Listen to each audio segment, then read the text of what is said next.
छोटी चिड़िया की नज़र बाहर हो रही तेज बारिश पर थी और वो मन ही मन बहुत चिंता में थी। आज बारिश होते होते पूरे 3 दिन हो गए। मेरे घर में खाने को कुछ भी नहीं है। पता नहीं कब मेरे अंडे से बच्चा निकल आए। मैं अपने बच्चे को क्या खिलाऊंगी।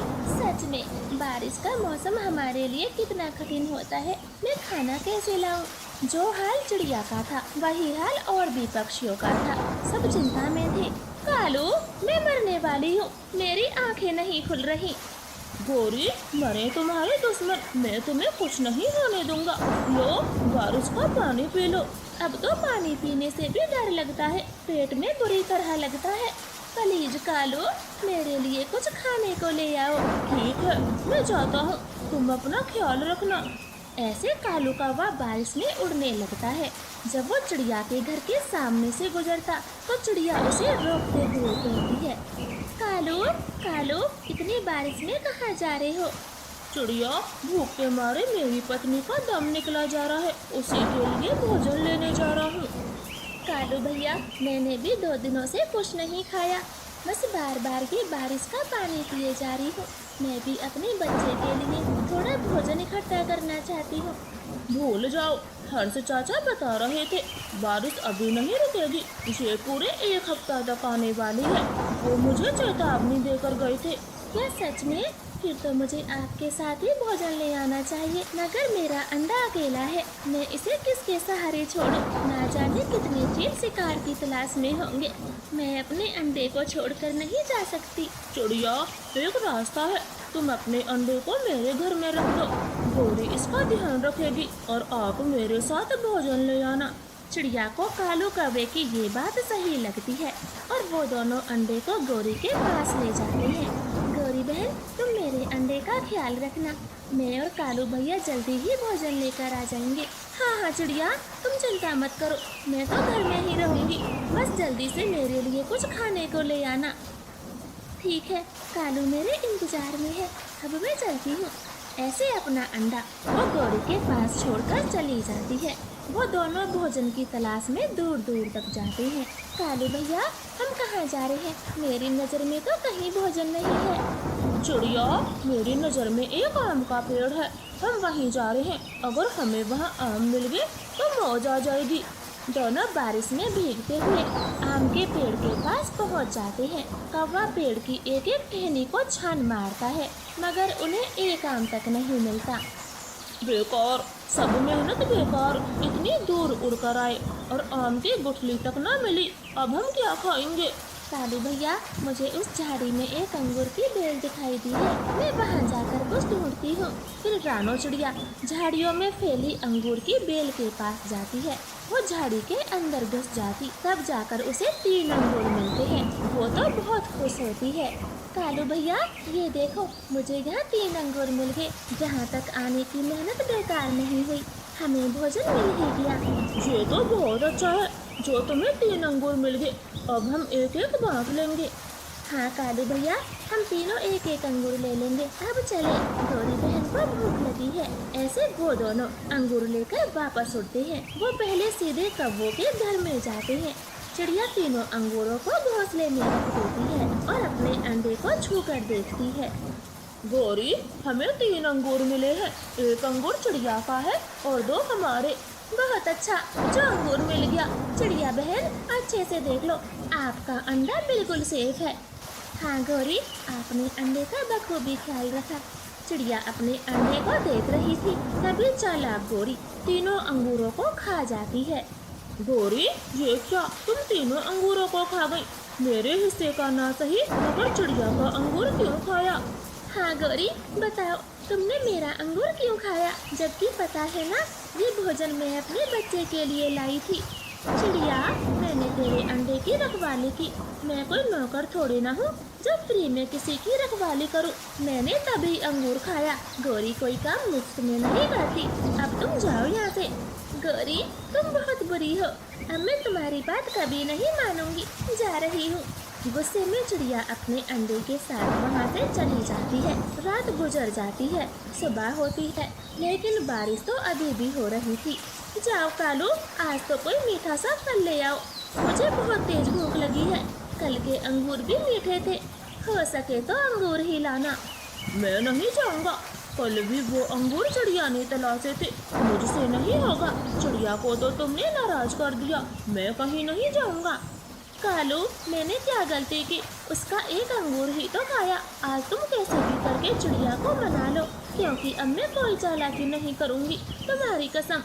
ठीक है, तुम इतना बोल रही हो तो चला जाता हूँ, मगर मेरी एक बात ध्यान रखना, मैं चिड़िया के सहारे से ही भोजन ला पाता हूँ, आज कोई चालाकी नहीं चलेगी। ऐसे बोलकर कालू कौवा चिड़िया के घर की खिड़की के पास जाता है। चिड़िया बहन, गौरी ने गलती मान ली है, वो आज ऐसा कुछ नहीं करेगी। प्लीज मेरे साथ भोजन लेने चलो और अंडे को गौरी के पास छोड़ दो। नहीं कौवे, गौरी बहुत बड़ी है, अगर आज भी वो मेरा दाना खा गई तो मैं तो कहीं की नहीं रहूंगी। नहीं खाएगी, गारंटी लेता हूँ। प्लीज चिड़िया, अब चल भी दो, मुझे तेज भूख लगी है, क्योंकि मैंने भी कुछ नहीं खाया। चिड़िया मान जाती है और अपना अंडा गौरी के पास छोड़ के वो कालू कौवे के साथ चली जाती है। वो आज इंसानों की बस्ती में जाती है और एक पेड़ पर बैठ जाती है। चिड़िया, इस इंसान के घर से बहुत अच्छी खुशबू आ रही है, मगर मैं अंदर नहीं जाऊंगा। एक बार यहाँ से चोरी करके भागा था, मैं पिट जाऊंगा। ठीक है कालू, मैं अंदर जाती हूँ, आप यहीं पर बैठे रहना। फिर गौरी कभी उड़कर घर के दरवाजे पर बैठ जाती है। किसान और उसका बेटा गर्मा गर्म खिचड़ी खा रहे थे, तब उसकी पत्नी की नजर चिड़िया पर जाती है। छोटी चिड़िया, तुम मेरे घर पर क्यों आई हो? माँ जी, बारिश की वजह से मैं भूखी हूँ, थोड़ी सी खिचड़ी आप मुझे भी दे दें तो बहुत कृपा होगी। चिड़िया की ये बात सुनकर किसान की पत्नी एक पॉलीथिन में ढेर सारी खिचड़ी चिड़िया को दे देती है और वो दोनों खुशी खुशी अपने जंगल लौट आते हैं। कालू, आज क्या लाए हो इस पॉलीथिन में? खुशबू तो बहुत अच्छी आ रही है। इसमें स्वादिष्ट खिचड़ी है। चिड़िया, आप हमें खिचड़ी दे दे और बाकी के ले जाए। गौरी, कुछ बर्तन ले आओ जिसमें मैं तुम्हें खिचड़ी दे सकूं। बर्तन तो नहीं है, रसोई में एक गड्ढा है, थोड़ी सी खिचड़ी उसमें डाल लेती हूँ। इधर दो पॉलीथिन।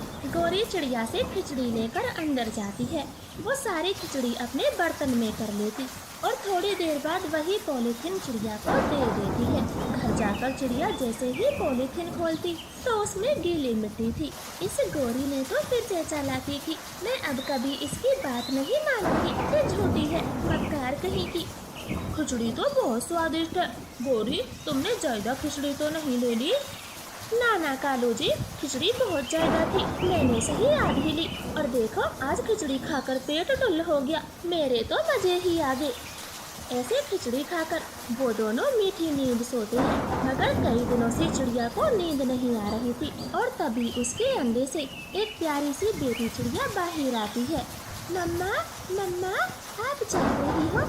आप मेरे इंतजार में जाग रही हो? हाँ मेरी बेटी, तुम बहुत प्यारी हो। मम्मा, मैं बहुत भूखी हूँ, अब मुझे कुछ खाने को दो। चिड़िया खामोश हो जाती है क्योंकि उसे इसी बात का डर था। अब मैं अपनी नन्ही सी जान को क्या खिलाऊं? सुबह होने में तो बहुत देर है, कुछ आसपास ही देखना होगा। रानो रात के अंधेरे में अपने घर के आसपास नजर घुमाती है तो उसकी नजर एक बड़े से मक्के के पेड़ पर जाती है। अरे वाह, मुझे तो 2 मक्के के भुट्टे मिल गए। मेरे घर के पास मक्के के पौधे कब निकल आए और मुझे पता भी नहीं चला। मेरी बेटी ये मक्के खाकर खुश हो जाएगी। फिर रानो चिड़िया जल्दी से भुट्टा तोड़ती है और घर ले जाती। वो प्यार से अपनी बेटी को खिलाती है और खुद भी खाती है। सुबह को कालू कौवा उसके घर आता है। चिड़िया, तुम्हारी बेटी तो बहुत सुंदर है, अब इसे खाना खिलाना है ना, तो चलो जल्दी, अब भोजन लेने चलते हैं। इस बच्ची को गौरी के पास छोड़ाओ। नहीं, मुझे नहीं जाना आपके साथ। कल भी गौरी ने सारी खिचड़ी ले ली थी और मुझे पॉलीथीन में गीली मिट्टी दे दी, मैं नहीं जाऊंगी। क्या चिड़िया, तुम्हें गीली मिट्टी दी? ये गौरी कभी नहीं सुधर सकती। अब मैं भी उसके लिए कुछ नहीं लेकर जाऊंगा, लेकिन तुम अपनी बेटी को क्या खिलाओगी? कालू, मुझे तो भोजन मिल गया है और आपसे सिर्फ अपने लिए भोजन ढूंढो। उस गोरी को भूखा मरने दो, वो तभी सुधरेगी। बार बार मेरे हिस्से का भोजन भी खा गई। ऐसे चिड़िया दरवाजा लगाती है। कालू तो बिल्कुल ऐसा ही करता है। वो अपना पेट भरता और खाली पंख घर आता है। गोरी कभी तो भूख भूख चिल्लाती है। तो प्यारे दोस्तों, प्लीज हमारी कहानी को लाइक और चैनल को सब्सक्राइब करें। आपका धन्यवाद। गोरी कभी अपने अमीर पिता की बिगड़ैल बेटी थी। वो शराब पीती, सिगरेट पीती और पैसों को पानी की तरह बहाती। अपने दोस्तों के साथ वो खूब अय्याशियाँ करती। वो देर रात तक क्लब में रहती। आज ब्लू है पानी पानी और दिन भी सानी सानी। आज ब्लू है पानी पानी। गोरी, अब तुम अपने घर जाओ। रात के 12 बज चुके हैं। क्या पूरी रात शराब ही पीती रहोगी? मिठू तोते, तू मेरा दोस्त है या दुश्मन? चलो एक पैक और बना और सिगरेट जला। गोरी शराब पीकर खूब नाचती है और सुबह के 6 बजे अपने घर जाती। उसकी नौकरानी चिड़िया कहती है, गोरी जी, आप पूरी रात कहाँ थी? मालिक बहुत गुस्से में थे, आप बचकर रहना। गुस्से में है तो क्या, वो मुझको मार लगाएंगे। हटो मेरे सामने से और मेरे कमरे में नींबू पानी पहुँचाओ। आई बड़ी पापा की चमची। ऐसे बोलते हुए गोरी कौवी अपने कमरे में चली जाती है। पिता कौवा सब सुन रहा था। वो रोने लग जाता है। मेरी एक ही संतान थी और वो भी ऐसी होगी, ये मैंने सपनों में भी नहीं सोचा था। मैं अपनी बेटी को ऐसे नहीं देख सकता। मालिक जी, अब आप क्या करोगे? गोरी जी तो बहुत गुस्से वाली है।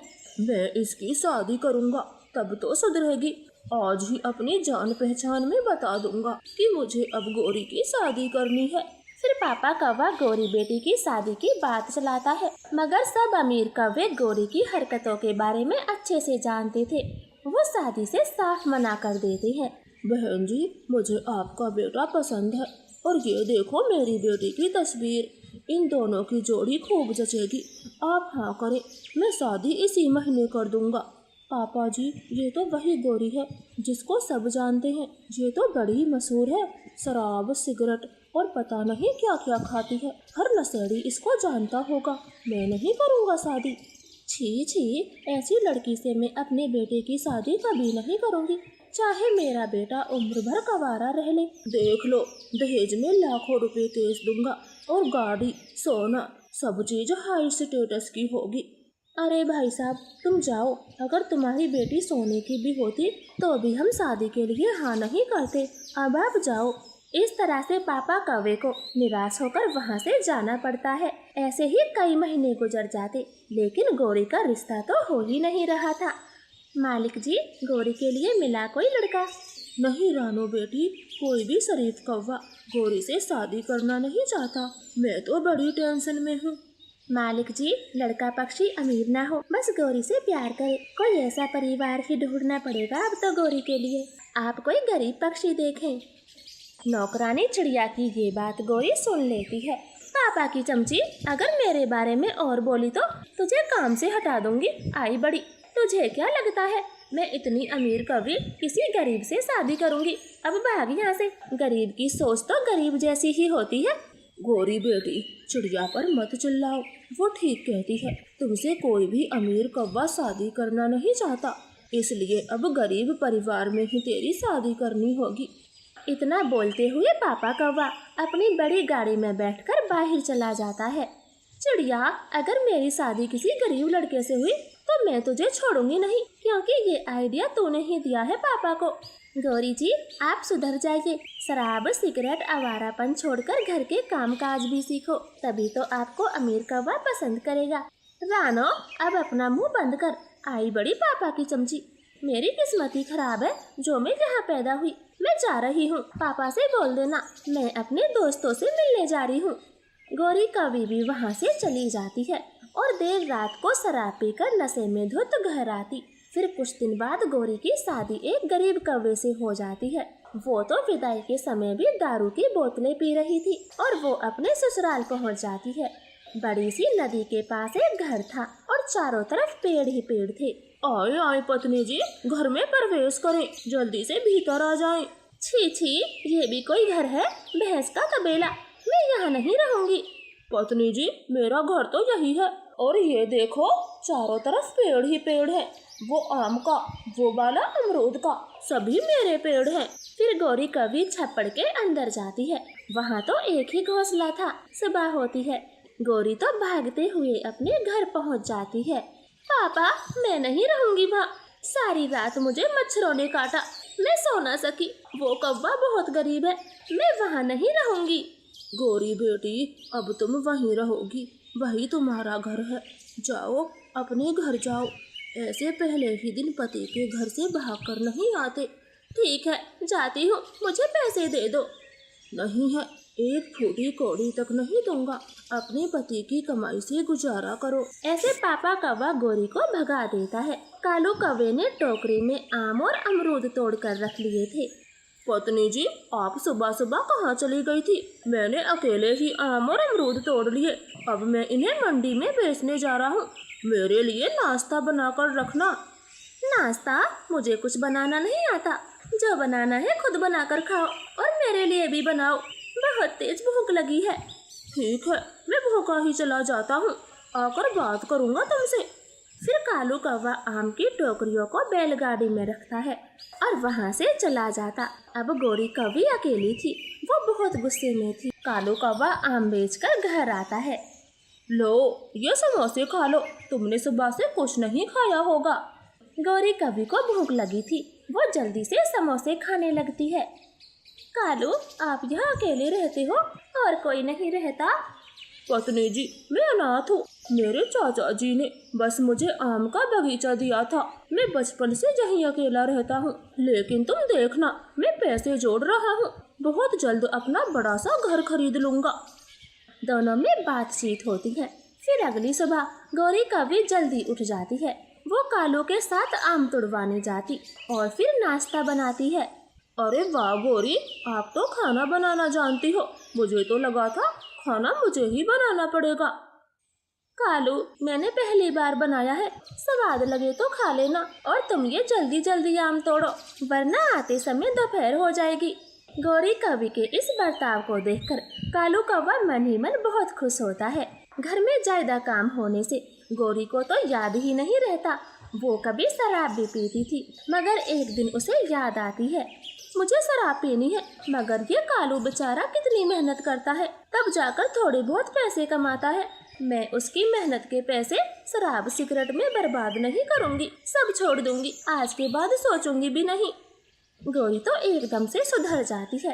एक दिन पापा कौवा और चिड़िया नौकरानी गौरी से मिलने आते हैं। गौरी तो पापा को देखकर बहुत खुश होती और गले लग जाती है। पापा, पापा, मैंने शराब सिगरेट सब नशे छोड़ दिए हैं, अब तो आप खुश होंगे ना? हाँ हाँ मेरी बच्ची, मैं बहुत खुश हूँ, मगर मुझे माफ़ करना। मैंने कालू को चुना। वो बहुत गरीब है, मगर दिल का बहुत अच्छा है। तुम्हारी सारी हरकतों को जानने के बाद बस उसी ने शादी के लिए हाँ करी, वरना सब तो तुम्हारे नाम से ही दूर भागते थे। हाँ पापा, कालू जी बहुत अच्छे कौवे हैं, मगर मुझे कुछ पैसों की मदद चाहिए, प्लीज मना ना करना। हाँ हाँ बेटी, लो, ये सारे पैसे तेरे हैं। जो भी मैंने कमाया है सब तेरा है। हाँ हाँ गौरी, बस तुम्हें सुधारने के लिए शुरुआत में पैसे नहीं दिए थे मालिक ने, वरना मालिक आपसे बहुत प्यार करते हैं, मैं जानती हूँ। गौरी कौवी बहुत खुश होती है। पैसे देकर पापा कौवा वहाँ से चला जाता है। गौरी उन पैसों से नदी किनारे एक बड़ा सा पक्का घर बनवाती है, जो बहुत सुंदर था, और वो दोनों इसी तरह खुशी खुशी अपने घर में रहने लगते हैं। तो प्यारे दोस्तों, प्लीज हमारी कहानी को लाइक और चैनल को सब्सक्राइब करें। आपका धन्यवाद। दो शैतान कौवे पति पत्नी बहुत बुरे थे। इस बार जालम कौवों ने एक अनोखी शैतानी करने की ठान ली थी। जो भी पक्षी किसी भी पेड़ से फल चुप कर खाता, वो उसे डंडे से मार मार कर घायल कर देते। बचाओ बचाओ, हमें इन दुष्ट कौवों से बचाओ। गौरी कौवी, हमने आपसे क्या कहा है, जो तुम दोनों हमें दुश्मनों की तरह मार रहे हो? छोड़ दो, हमें छोड़ दो। मारी तोती, तूने हमारे अमरूद के पेड़ से अमरूद चुरा कर खाए हैं, और मिट्ठू, तूने आम। अब चोरों को मारे नहीं तो क्या पूजा करें? सही कहा, चोरी करने वालों को ऐसे ही पीटा जाता है। बताओ, और करोगे चोरी? वो तोते पति पत्नी जैसे तैसे जान बचाकर भाग निकलते हैं। ठीक कुछ देर बाद चिड़िया अपने बेटे के साथ उड़ती हुई आती है। और एक पेड़ पर बैठ जाती। उन्होंने 2 जामुनों को तोड़ा ही था, तभी वहाँ कालू गौरी आ जाते हैं। छोटी चिड़िया, जामुनों को इधर दो। तेरी हिम्मत भी कैसे हुई हमसे पूछे बिना पेड़ों को हाथ लगाने की? क्या कहा गौरी, तुम्हारा दिमाग तो ठीक है ना, या फिर ज्यादा गर्मी की वजह से तुम्हारे दिमाग ने काम करना बंद कर दिया है? ओए चिड़िया, ज्यादा ना बोल। और कालो, तुम क्या खड़े खड़े मेरी बेइज्जती करा रहे हो? गौरी कवि के इतना बोलते ही कालो लाठी लिए हवा में उछलता है और रानो के सर पे जोर से मारता। कुक्कू तो रोई जा रहा था। गौरी कवि कुक्कू को भी मारती है। अब आया मजा, बड़ी चींची करती है कमजोर चिड़िया। कव्वो, मैं चुप नहीं बैठूंगी। तुम दोनों ने हम माँ बेटों को बेवजह मारा है। मैं पंचायत लगाऊंगी, तब तुम्हारी अकल ठिकाने आएगी। हाँ, जाओ जाओ और खूब लगाओ पंचायत। हम तेरी पंचायत से डरते हैं क्या? चिड़िया रोते हुए वहाँ से चली जाती है और वो सीधे अपने दोस्त कबूतर के पास जाती। कबूतर भैया, ये देखो, कालू गौरी ने हम माँ बेटों को बेवजह मारा है। ऐसे कैसे? वो किसी भी पक्षी को मार सकते हैं, कुछ ना कुछ तो कह रहे होंगे। हाँ, कहते हैं जंगल के सारे फल देने वाले पेड़ उनके हैं, अगर हमने खाए तो ऐसे ही पिटेंगे। हाँ कबूतर, चिड़िया झूठ नहीं बोल रही। सुबह मुझे और हरियाली को भी यही कहकर मारा था। बहुत बुरे बन गए हैं कव्वे। तुम चिंता मत करो, मैं कव्वों की मनमानी नहीं चलने दूंगा। आज शाम को ही पंचायत लगाऊंगा। फिर शाम होते ही जंगल के सारे छोटे बड़े पक्षी बरगद के पेड़ की छांव में जमा होते हैं। कालू गौरी को भी वहीं बुलाया जाता है। सरपंच चील गुस्से में था। कालू गौरी, आपने इन चारों को क्यों मारा है? इसकी सजा मिलेगी तुम्हें। चील सरपंच जी, जामुन, केला, संतरा और अमरूद, आम, इन पेड़ों को मेरे पिताजी ने लगाया था। तो आप ही बताओ, इन पेड़ों का मालिक मैं ही तो हुआ। सरपंच जी, ये कौवा झूठ बोल रहा है। पेड़ हम सब के बुजुर्गों ने मिलकर लगाए थे। कालू कौवे, हम कैसे माने कि ये 5 पेड़ आपके पिताजी ने लगाए थे? सरपंच जी, हमारे जंगल में एक 200 साल की बूढ़ी चील रहती है। आप चाहे तो उनसे जाकर पता करें। सरपंच चील की उस बूढ़ी चील से रिश्तेदारी थी। वो जानता था कि वो कौवों के लिए कभी झूठ नहीं बोलेगी, इसलिए वो सब बूढ़ी चील के घर जाते और दरवाजा खटखटाते। अरे सरपंच बेटा, बड़े दिनों के बाद मुझसे मिलने आए हो, आजा, अंदर आजा। मौसी जी, हमारे जंगल के जो बड़े बड़े फल देने वाले पेड़ हैं, वो किसी ने लगाए थे। आप तो सबसे बड़ी बुजुर्ग हो, तो तुम्हें सच पता होगा। हाँ हाँ, मेरे सामने ही तो पेड़ लगाए थे। बात उस समय की है जब सब सोना पड़ा था। फिर एक भले कौवे ने मेहनत करके फलों के पेड़ लगाए थे। लो, अब पता चल गया, हम झूठ नहीं बोल रहे थे। सारे पेड़ मेरे हैं। जंगल वासियों, अब तय हो गया, फलों के सारे पेड़ कौवों के हैं। उन पर कालू कौवे का हक है। कोई भी बिना कौवों के मर्जी पेड़ों से फल नहीं खाएगा। अगर खाएगा तो कौवे अपना हिसाब किताब करेंगे। मैं पंचायत नहीं लगने दूंगा। कालू गौरी तो बहुत खुश होते हैं और वो सब अपने अपने घरों को लौट जाते हैं। गर्मी का मौसम था। कौवे तो सारे पेड़ों से मनचाहे फल तोड़कर खाते हैं, लेकिन दूसरी तरफ बाकी के सब पक्षी थे जो उन्हें देखते ही रहते, क्योंकि गर्मी की वजह से खाना बड़ी दूर से लाना पड़ रहा था। उन छोटे पक्षियों का जीना बड़ा कठिन हो गया था। साथियों, मेरा तो गर्मी में उड़ उड़ के बीपी बढ़ जाता है। अब और गर्मी बर्दाश्त नहीं कर पाऊंगी। बुलबुल दी, ये तो आपने सही कहा। दूर दूर जाना पड़ता है, तब जाकर सूखे 2 दाने मिल पाते हैं। पहले कितना अच्छा था, हमारे जंगल में ही भरपूर भोजन मिल जाता था, लेकिन अब तो कौवे के मजे हैं। मुझे तो यकीन ही नहीं होता, बूढ़ी चील ने सच कहा था या झूठ, क्योंकि मैं सुनता आया हूँ। मेरी माँ बताती थी जामुन का पौधा मेरे पिताजी बहुत दूर से लाए थे। फिर ये कौवों का कहाँ से हो गया? इस तरह से वो सब पक्षी गर्मी में बहुत परेशान थे। कालू जी, अब हमें खाने पीने की तो कोई चिंता नहीं है। पूरी गर्मी और बारिश मजे मजे से फल खाएंगे और भटकेंगे वो छोटे पक्षी। और हाँ, ये सब 200 साल की बूढ़ी चील की वजह से हुआ है। ना वो झूठ बोलती और ना हमको ये हक मिलता। सब बूढ़ी चील की ही करामात है। कालू, तुम्हें याद है ना, बूढ़ी चील को छोटे पक्षियों के बच्चों का मांस चाहिए। वो हमारा इंतजार कर रही होगी। हाँ, मैं किसी दिन आंख बचाकर छोटे बच्चे को चुरा ले जाऊंगा। अभी तो मजे से आम खाने दो। ऐसे ही दिन बीत रहे थे। गर्मी और भी बढ़ने लगी थी। तब एक दिन रानो चिड़िया सोचती है कि छोटी मोटी खेती कर ली जाए। हाँ, लेकिन इतने सूखे के मौसम में मैं खेती कैसे करूँगी? सब तो बंजर पड़ा है। मम्मा, मैं एक उपाय बताऊँ? आप नदी किनारे खेती कर लो। वहाँ बहुत ज्यादा ठंडी मिट्टी है और पानी भी नजदीक होगा, तो आप खेती आराम से कर पाओगी। चिड़िया को अपने बेटे का सुझाव अच्छा लगता है और वो अगले ही दिन नदी किनारे एक छोटा सा खेत तैयार करती है, जिसमें कुछ बीज अंगूर, खीरा, गाजर, चावल के डाल देती है। वो नजदीक से ही पानी लगाती है और अपना काम खत्म करके हर दिन की तरह भोजन लेने चली जाती। फिर कुछ दिन बाद सारी सब्जियां और अनाज के दाने बड़े हो जाते हैं। अरे, ये नदी किनारे खेत किसका है? और इसमें तो गाजर, चावल, खीरा, ककड़ी, अंगूर सब लगे हुए हैं। कबूतर, ये रानो चिड़िया ने लगाया है और देखो कितना अच्छा खाने का सामान हुआ है। हमारी रानो चिड़िया कितनी अच्छी है। वो दोनों बातें ही कर रहे थे, तभी रानो अपने बेटे के साथ वहाँ आ जाती है और ताजी ताजी सब्जियाँ देखकर बहुत खुश होती।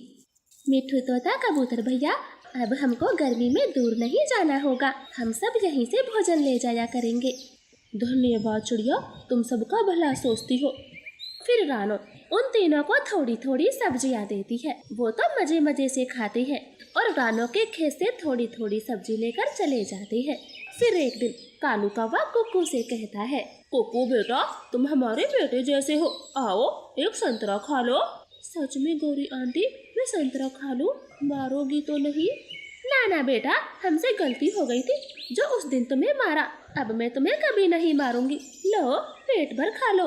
कुक्कू संतरे के पेड़ पर बैठकर एक संतरा खाने लगता है। तब कालू उसे बोरे में बंद करके बूढ़ी चील के पास ले जाता है। लो, मुलायम मुलायम चिड़िया का बच्चा लाई है, जल्दी लाओ। बड़ी हूँ, बच्चे का मांस खाकर और जीऊंगी, मेरी हड्डियों में ताकत बनेगी, जल्दी से दो।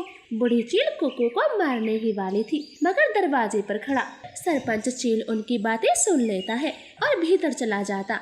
सरपंच बेटा, तुम यहाँ कैसे? हाँ, और अब मैंने सब सुन लिया है। सरपंच चील बूढ़ी चील को क्या ही सजा देता, मगर वो कौवों को जंगल के बीचों बीच धूप में लटका देता है। कालू गोरी तो तड़प उठे थे, लेकिन सब पक्षी उनका तमाशा देख रहे थे। कोई भी उनकी मदद नहीं करता। तो प्यारे दोस्तों, प्लीज हमारी कहानी को लाइक और चैनल को सब्सक्राइब करें। आपका धन्यवाद।